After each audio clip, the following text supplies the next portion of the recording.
Hello, everybody. This is Mr. C, prominent Embers Adrift player who is well known throughout the server for his characters like Pumpkin Man and Fantasy Football. This is totally valid, by the way. There's no way you can criticize what I'm saying, and it's totally true. But anyways, recently by heavy viewer request, which was 2 or 3 people. But when you have a channel as small as mine, 2 or 3 people is basically a lot of people asking for it. They're asking for me to read the newest QA patch stuffs and to give my opinion on it. Now, I'm not going to read all of it. A lot of it's just kind of minor updates and tweaks. However, there's one that's kind of controversial. And we'll just get right into it. So over here you have the Embers Adrift April 5th, 2024 QA patch that went out today. So again, I need to clarify, this patch is not going into the live game. This is only for QA. And based on how things go, things could be changed. So we're finally getting mailboxes. We've been asking for mail forever. And we're going to get it. So that's good. Because it's annoying because right now, in order to actually trade someone something, like even if it's something like, hey, I found this recipe, do you need this? Usually you have to go to town and you have to trade, or like go to another like bank alt and then, transfer the things between accounts and blah, blah, blah. And now you just be able to mail it, and that's really nice. But the big one that everyone's kind of concerned about is content compression. From the top, frequent feedback we receive from the community is the desire to have more variety in content to be able to expand the range of players that can participate in that content. After initially considering multiple factors, we are finally ready to have players experience the change that we are calling, quote-unquote, content compression. All content on QA will undergo compression by a factor of roughly 3/5. This is not exact, but a good estimate. This means the 1 to 50 journey will be compressed down to a 1 to 30 journey. In doing this, we will see the following positives for the player base. Expands content options for players. Expands groupable player base. Increases per level benefits, giving each level more impact. Reduces levels between skill upgrades and skill acquisitions. Reduces levels between equipment upgrades. New characters will start with at least 1 additional skill. Address gaps in progression where certain levels become harder to find on content level. Address gaps in crafting and gathering where certain levels are harder to find on level content. Level tiers will look the same. One will still be 1, 5 you'll be 3, 10 you'll be 6, 15 you'll be 9, 20 you'll be 12, 25 you'll be 15, 30 you'll be 18, 33 you'll be 20, 36 you'll be 22, 40 you'll be 24, 43 you'll be 26, 46 you'll be 28, 48 you'll be 29, and 50 you'll be 30. I'm sure there are... Okay, yeah, this is still on. Just checking. I'm sure there are a lot of questions about this change, but here are some common questions. Is this a stat switch? Will any numbers go down? No. All stat values and numerical calculations remain the same. Do I stay the same level as before? No. Your level and progress through it will be adjusted to fit into the progression of the new progression curve. Will I lose any skills or the ability to wear any gear? No. All reductions are done globally, so all consumables, equipment, skills are reduced by the same amount. What about unlocks for Emberstone and Alchemy? These have been shifted down with the Emberstone access at level 6 and Alchemy access at level 12. So previously it was 10 and 20, I think. Is the EXP needed 1 to 30 the same as before? No. Is the EXP needed 1 to 30 the same as before? No, the experience required to meet max level has not been reduced. Important to note. Does this mean it will take longer to level through each individual level? Yes. At this time, the comparison of the progression will result in bigger rewards per level, but more EXP required per level. This is something that we were keeping an eye on for further adjustments. Is the gel still up to +5 levels? Yes. We remain the same coverage. This is something we're keeping an eye for further adjustments. Are there any changes to the color con system? What level is gray/blue/yellow? Yes. On the low end mobs, gray will be after 6 levels now instead of the previous 10. For other colors levels and differences, bonuses, they may remain unchanged. But this is something they are keeping an eye on for further adjustments. Is crafting and gathering adjusted too? Yes. Quartermaster Alcove Zone is currently... Okay. So that's the gist of it. My concerns right off the bat is Embers Adrift right now is known as the game that requires the most time to level, period. End period. People have said Project 99 is faster, which is saying a lot, because Project 99 is also pretty slow. So this change will make it to where you're going to be really stuck on levels. And I feel like, in my opinion, players who are like level 15 and they're really chugging through level 15, they've been on level 15 for like a month, that's going to be rough for them. You know, I think they might quit because, you know, if it's like level 40 takes a lot of experience and there's 50 levels, that makes more sense. But it's like, if it's 15 is such a low number that I feel like players, even if they don't know that the cap is 30, they'll assume it's probably 50, even if they ask. And they'll just be like, it's taking this long to get through level 15. I don't think I have what it takes to get through this game. So I do agree that some of the trade skill stuff is good because you have the gaps where, especially near the end of like a 10 level, like 20 to 30, like level 28 and 29 are really rough for crafting. However, pretty much they just said, hey, crafting is going to take even longer to level up now. And yeah, that's rough. That's really rough. Criticism between me and probably you can hear Daimlos out there. Thousands of skins to level up hunting. Thousands upon thousands skins. Now this is just like hyperbole. Sorry, I'm not good with words.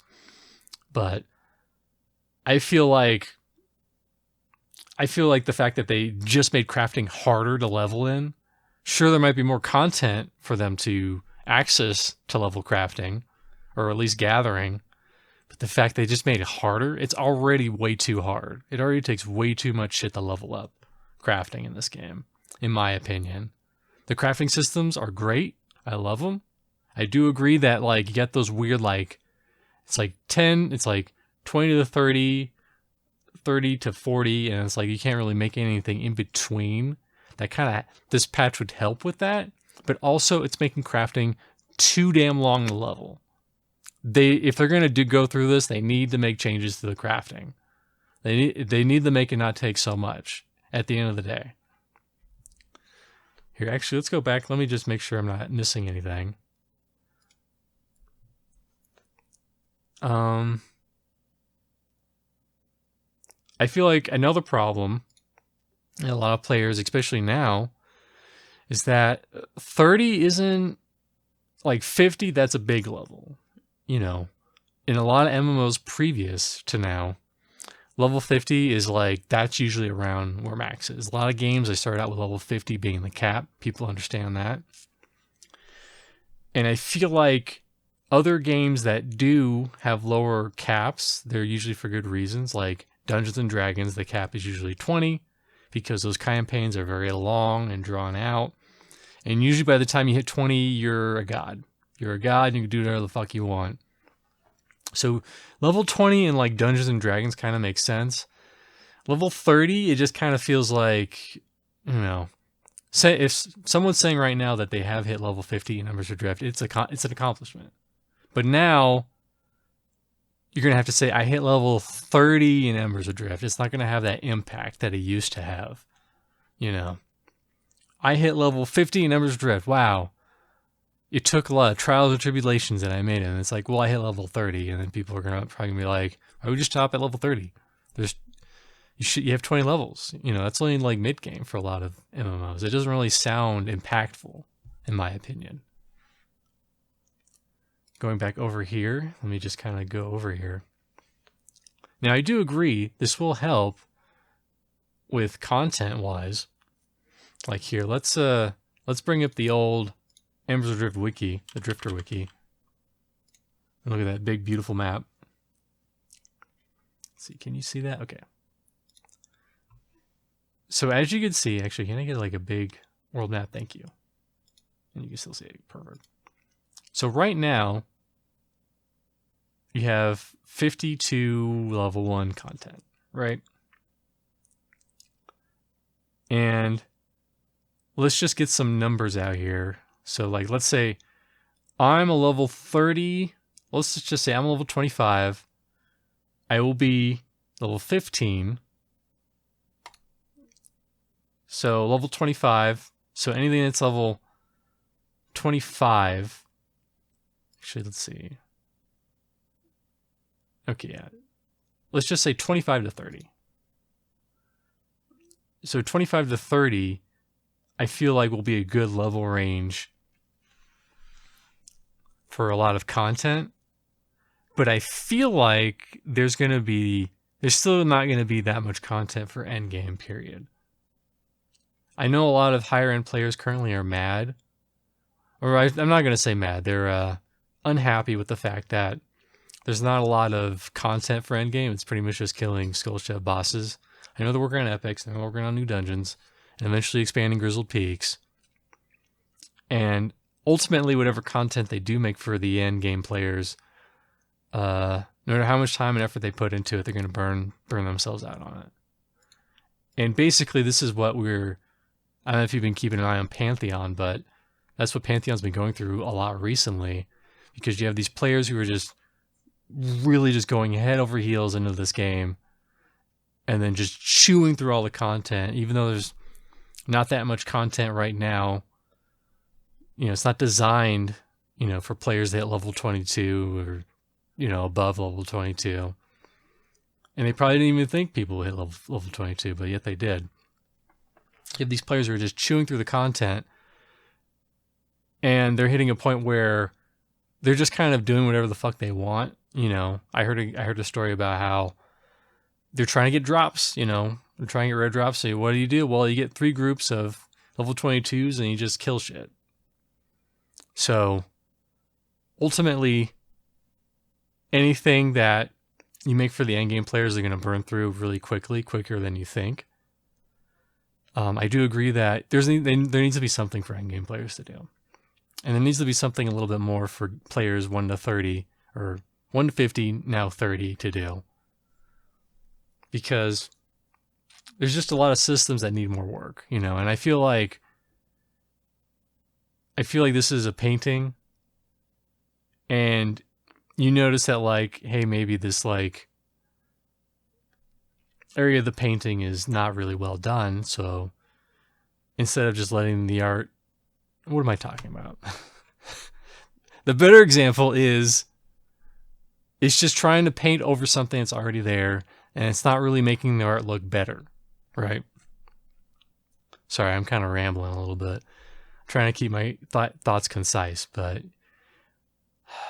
this is a game near and dear to my heart, so I'm going to get very passionate. I'm going to start punching things. I'm going to do some flips, maybe some kick flips if I'm really feeling it.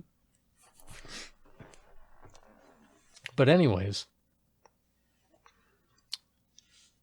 Yeah, there needs to be just a little something extra for either endgame players to strive for, aside from killing skull shell bosses. I know epic weapons will be great when they come out, but ultimately, there's only going to be so much. Even if you make it really grindy, people will eventually get their epic weapons, and then that'll be that. Then if there's just more skull shell bosses, they'll just kill the skull shell bosses, and that'll be the end game. I feel like it needs something, factions, just maybe just a different system, but I don't think this is really solving anything. It's helping lower level players, but I ultimately think it's not helping out anybody in the long run. Especially with the trade skills. There's going to be even less people leveling up trade skills after that patch, I guarantee you. Unless they start making some changes. Obviously, if they added those crafting bulletin boards, that would be nice. But it's still going to take too long to level up crafting. I'm fine with crafting taking a while, but it's just going to take too damn long. Just way too damn long. Anyways, let's I was trying to go through here and kind of like think about what access a certain level character would have, but this is just too much math for me to do right now. I mean, we can kind of look at it, so let's see. So level 25 might be able to do, especially with the gel system, you might be able to do level 33 content if the gel system's still 5. So instead of Flood Runes is 25 plus, so they'd be able to go to let's see, 33. I don't think there's anything really at 33. Yeah, not really. Like there's Forgotten Depths, like the lower end of Forgotten Depths, I guess. And maybe like parts of Red Shore Ridge. Like maybe that's kind of gap we're looking at right now. So it is helping, but I don't think there's going to be enough content there for people. Ultimately, they're going to hit walls just in different ways. But I mean, that's going to be the biggest problem. Ultimately, is that the level is just going to take too long, and it's going to drive way more players at the end of the day. And instead of, and here's the big one, instead of the new player in the new dungeon, no. The free trial areas, that's how I should have said it. The free trial areas, those, right now it's 1 to 8. And in the future, according to this, it'll be like 1 to 3, 1 to 4, maybe? Yeah, 1 to 4.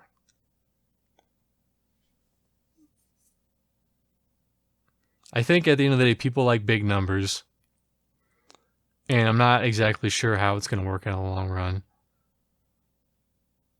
And, you know, I wish Embers Adrift the best. You know, maybe they'll make tweaks to the system and make it not so bearable. Or make it more doable.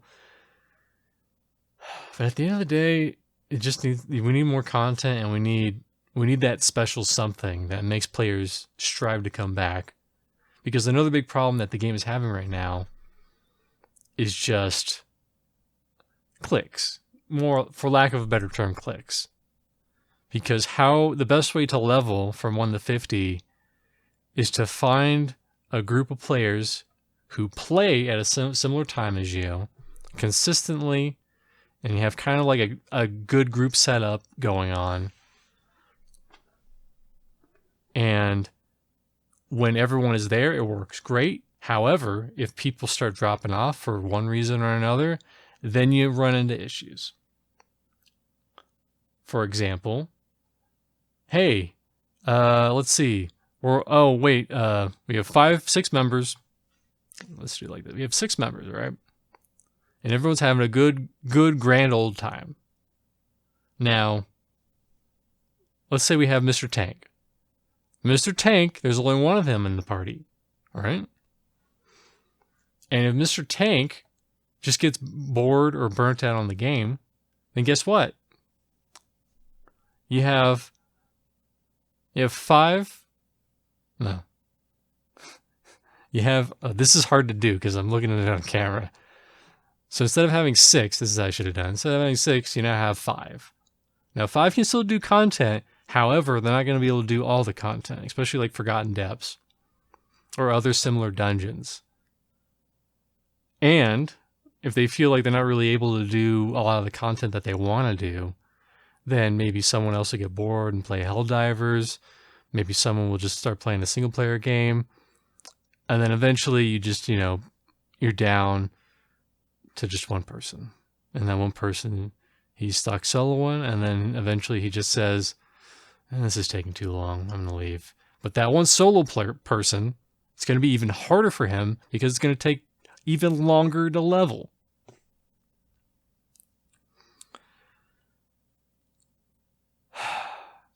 I hope this video was worth it, all 2 or 3 of you who wanted this.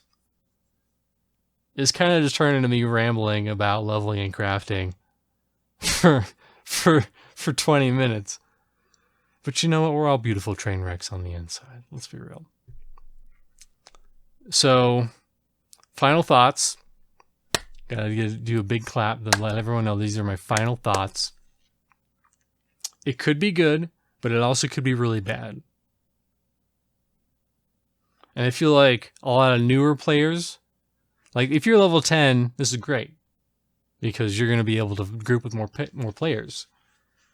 But I feel like ultimately the content is there's just not enough content there, period. And this is like saying like, hey, there's a hole in the roof. How do we fix it? Well, the way we fix it is by just putting a tarp over it. And they might work for a little bit, but ultimately the tarp can only keep out so much water. But I hope Embers Adrift can really come around and figure things out. Because this could be it. This could be the catalyst that goes from like, you have all these players and then they just dip. They just dip, eventually leading to less sales, eventually leading to the company just having to make really tough decisions, and those tough decisions ultimately leading to either the game closing or, God forbid, they add a cash shop or make it completely free to play. And those are both apocalyptic situations, but they're gonna have to deal with this. There's a lot of challenges and tribulations up ahead for Embers Adrift. And I wish them the ultimate best, I know they're dealing with a lot with player bases and stuff, and I agree. Also, this is kind of a tangent, but they also need to... I was going to bring this up, but I almost forgot. I'm glad I remembered it now. So, they're going to have to retool every single item in the game because the levels are now different, right? So there's like 1,000 items when they should just be tooling the items themselves because the balance is all over the place right now. They really need to work on it. And now they just added an element to where it's like, okay, well, now we gotta readjust everything. We really gotta figure out what the levels are. Now it could be simple. It could just be a program that's like, okay, well, if it's level 50, it's level 30, and if it's this level, it's that level. But in my experience, every time a game's done this, there's always been weird items that just kind of end up in the middle ground that just don't know what's happening with those. So it's like every hour that Stormhaven Studios puts in this game is valuable, and now they're taking away more of that time to add a system that ultimately might not work out in the long run. But yeah, I don't know. I don't know what's going to happen. I hope it's good. I hope the things they have planned are worked out. I hope they have some secret stuff on the back burner. But this could be really bad. It could be really good. I could be wrong. I'm okay with this being completely wrong about this. But it could be bad, I don't know how I feel about it. And this could be, again, like I said, the tipping scale that tips everything over. Well, I hope everyone enjoyed that 25-minute long rant about the patch notes on QA. Again, these are not the final patch notes. They're usually at the last Tuesday of the month is when they implement everything on the QA server to the live servers. So maybe on testing, they just decide that, hey, this isn't working out, and they'll back down from it. But I hope everyone enjoyed this 25-minute rant about man yelling at developers for systems they're putting into the game. And then he cries into his pillow every night because he can, because he doesn't have anything better to do. But that's going to do it. Hope everyone has a wonderful day, whatever day that is that they're watching this at home. And I'll see you guys when I see you. I stream on Twitch, and I also stream on YouTube, as well as well-being content. So have a good one, everyone.